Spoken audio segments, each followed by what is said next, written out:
The canonization and translation of Scripture was done with an agenda. Hebrew, Greek, tomahto, a Eurocentric perspective.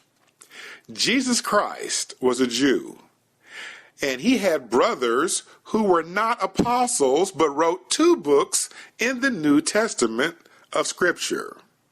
And these fellow sons of Mary did not speak Greek. James wrote to the Jews, those being the 12 tribes which were scattered abroad, and he wrote exclusively to them in his native tongue, Hebrew. In his letter to the Jews, James referred to his half-brother Jesus twice as Messiah. However, when the Europeans translated his letter into Greek, the Hebrew copy of James's inerrant scriptures mysteriously and curiously disappeared. James's other half-brother, Jude, also knew no Greek, and he cites Jesus in his letter 4 times as Messiah.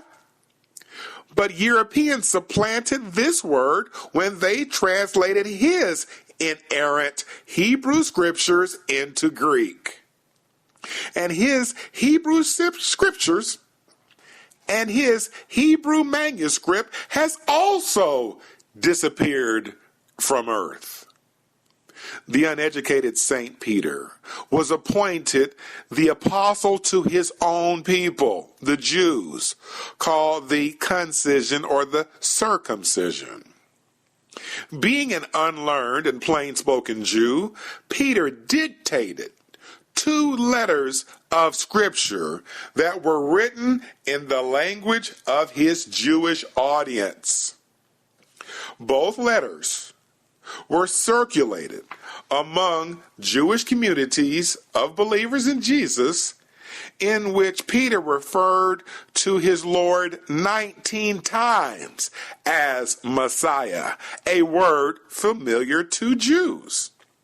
And since Peter was writing to Jews, guess what? He was writing, and he had it written in Hebrew as he dictated. However, when the Europeans obtained both copies of Peter's inerrant letters in the language of God's chosen people, they translated them into Greek. And his Hebrew originals, guess what? They vanished from the earth. Suspicious? There was evil afoot, and it smacks of anti-Semitism.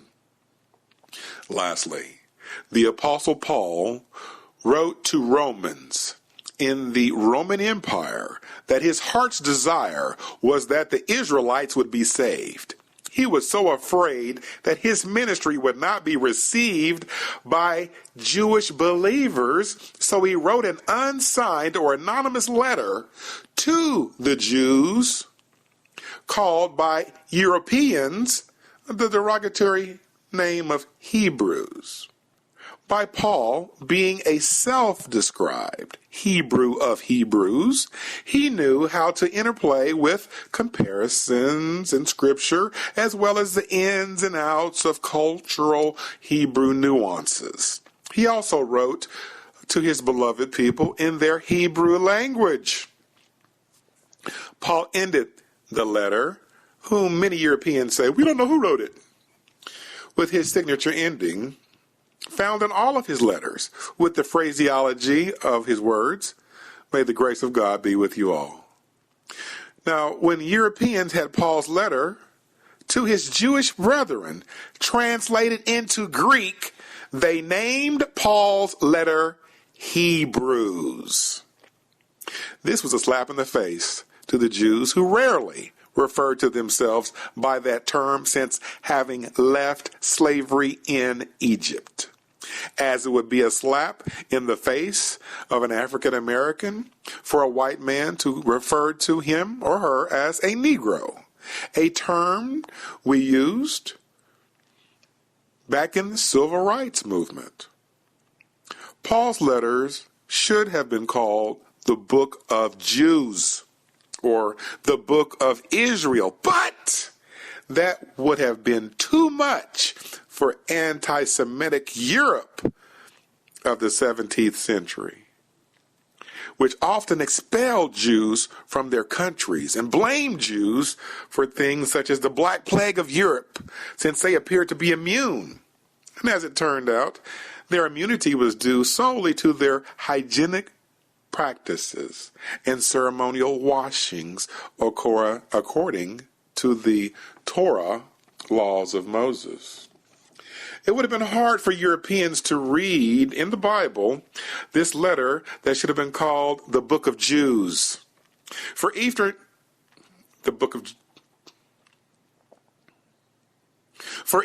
by renaming it the Book of Hebrews, the great champion of faith, theologian Martin Luther, due to his passionate anti-Semitism, did not want this book in the canon of Scripture, even though it gives the definition of faith being the substance of things hoped for and the evidence of things not seen.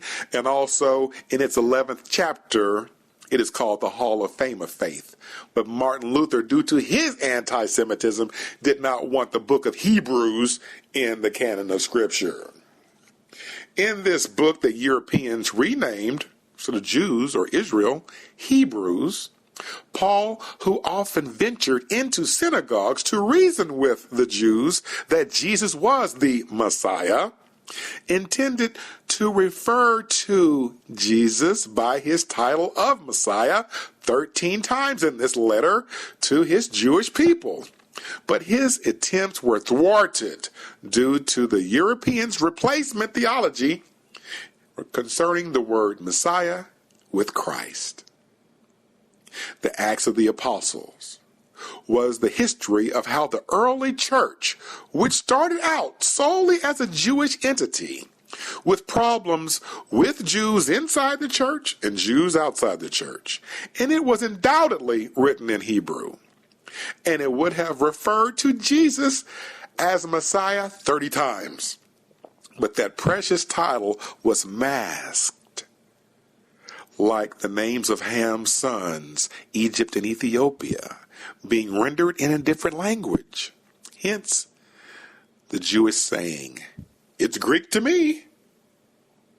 In other words, it has nothing to do with me. It doesn't concern me. In their replacement theology, you will hear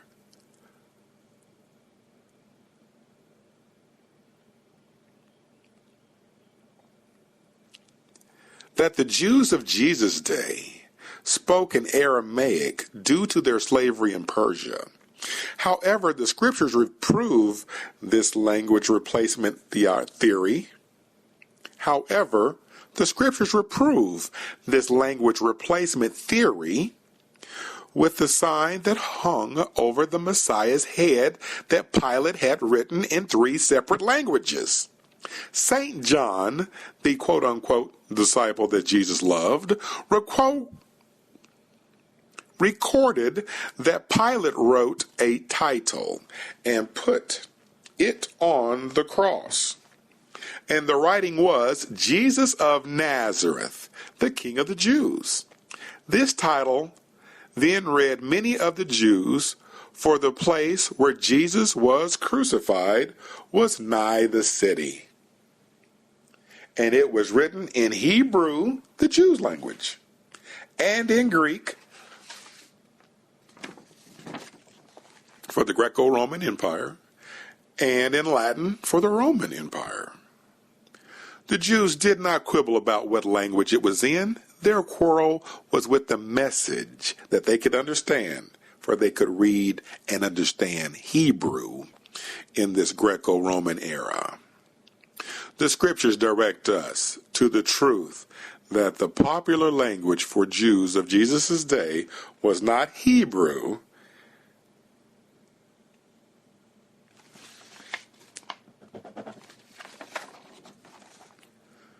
the scriptures direct us to the truth that the popular language for Jews of Jesus' day was Hebrew, not to be replaced with Aramaic by the surmisings of recent theologians. Again, beware of replacement theology. The Apostle Philip's conversion of the Ethiopian eunuch that was reading Hebrew supports this allegation, that Hebrew was the spoken and written language of their era, except for the Hellenistic Jews who were Greek Jews. Again, we're going to be continuing with this series of the canonization and translation of Scripture was done with the anti-Semitic slant. You must recall that when the Bible was translated, God did not command that there be a book put together called the Bible.